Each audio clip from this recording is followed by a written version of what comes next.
Hello everyone, welcome to We Love Soaps TV. I'm Roger Newcomb, and I'm here with the talented Eric Sheffer Stevens, best known to soap fans as the snarky but lovable Dr. Reed Oliver on As the World Turns.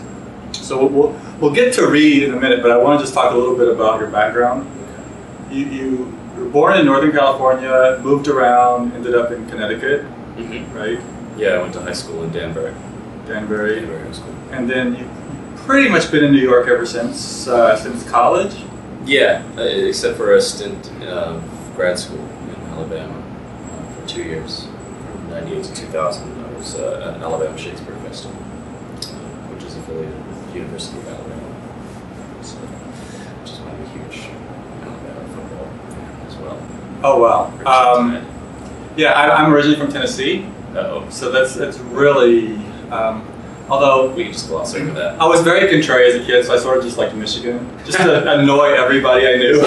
They bleed orange there, so yeah, I know, really. So it's yeah, rocky town. Yeah, it hasn't worked out for me in recent years though. It's gonna come back around. Yeah. So you came to New York. You've been doing you did a lot of theater. You've done a lot of films. Not a lot. I've done a handful of A handful of projects. I saw a few clips online. They were kind of funny. The ones I saw, the kind of comedies. I'm not sure. I mean, there was one. I think it was a film. You were at a table there were two couples, and the waitress comes up and she's like, totally obnoxious. She makes Reed look like a really. Yeah, that's Hillary Duff. It's a film called Greta. That was a couple of years ago. Right. I've never seen the footage from that actually. Oh, I saw it on YouTube. She's very much like a Reed character. She's like she's very crabby. If you don't give me your order right now, you're never.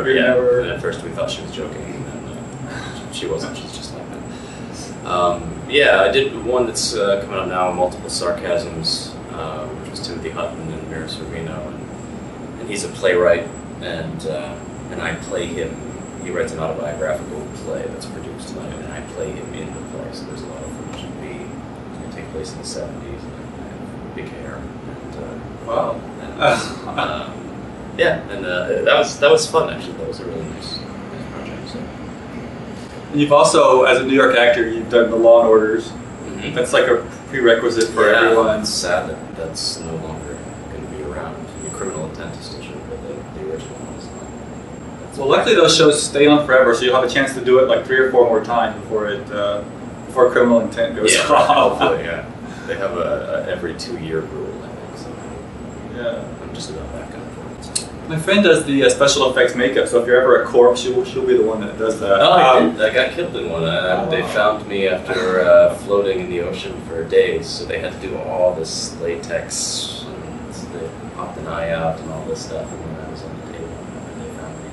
And I sat there for 4 hours doing all that special effects makeup. Nice. And you've obviously done a lot of theater. I've seen it. I saw in an interview you said this was your first love, doing theater. Well, yeah. I mean, I think that's how a lot of people come to it initially. And but as I've gotten into other things, it's still something I know that's what I want to be doing when I'm an old man. I mean, I want to be doing theater. I will always want to have that as part of my life. So. Yeah. So that's I started with that in college. And so, those have been the majority of the jobs that I've done.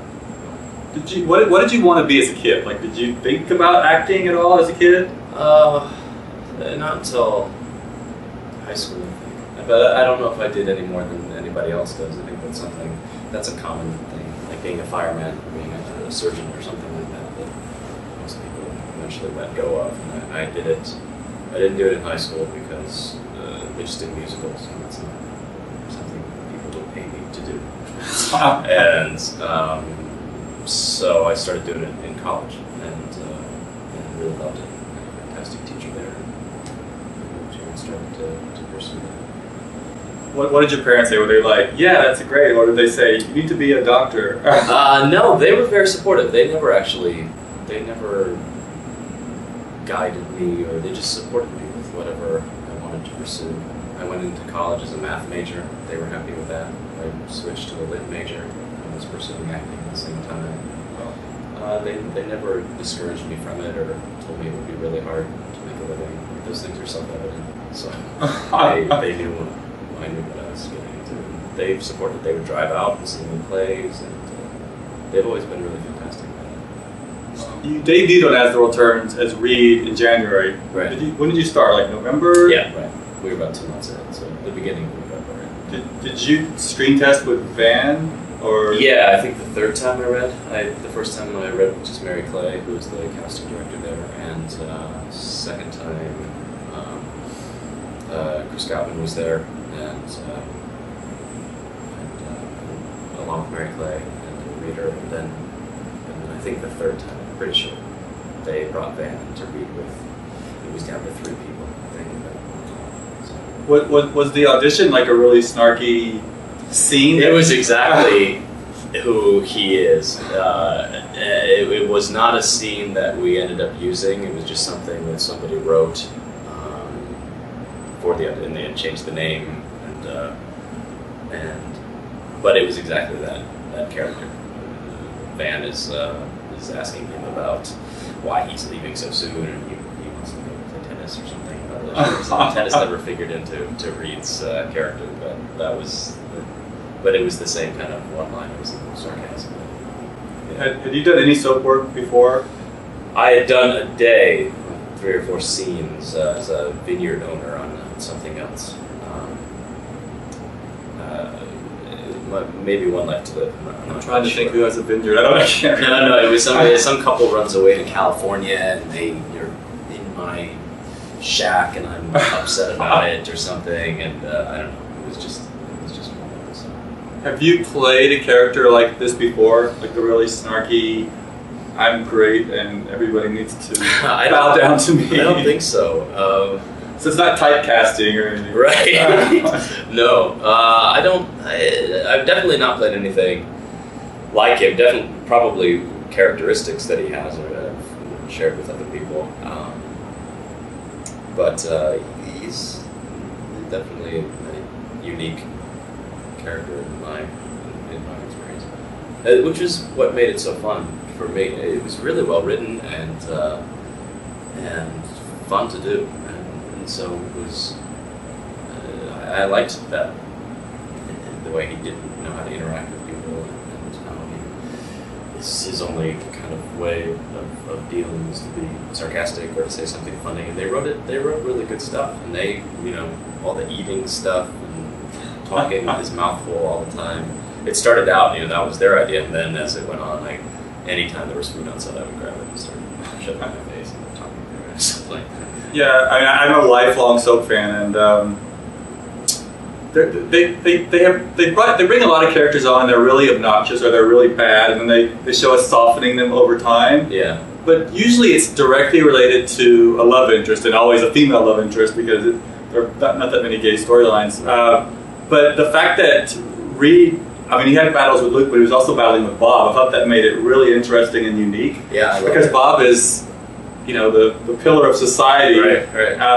And, I think for me, the day, it was pretty early on, Reed went to court and you said, I want to get out of Oak Hill. That kind of, you had me at Oak Hill. I was like, this is cool. And the fact that he's saying these things to Bob makes it even more interesting and unique. Well, he started out, I think, a lot more well-rounded than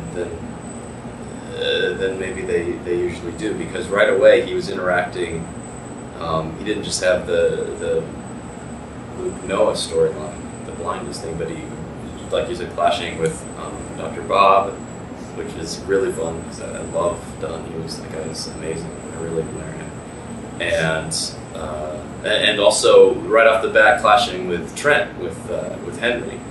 And which was another kind of thing. So he had a foil to play off of instead of just being the guy, the third wheel of the Luke Noah romance. And so that was fun. And it was really fun to do the stuff with Trent because he and I worked together 6 years ago. We did a play down in Baltimore together. So I knew. Which play was that? We did George Bernard Shaw's Misalliance. I think I saw that. Down in Baltimore? Yeah. Center Stage? Yeah, I saw one Trent show down in Baltimore, and I think that was it. He did did that. He did a Moliere down there. He might have done Tartuffe. That was right afterwards. Yeah, Trent's amazing. I've seen him in so many different shows that were radically different characters, and that's why he's so great on the show. He's a great character actor. He's a great, he's just a great actor, and he's very inventive, and he comes up with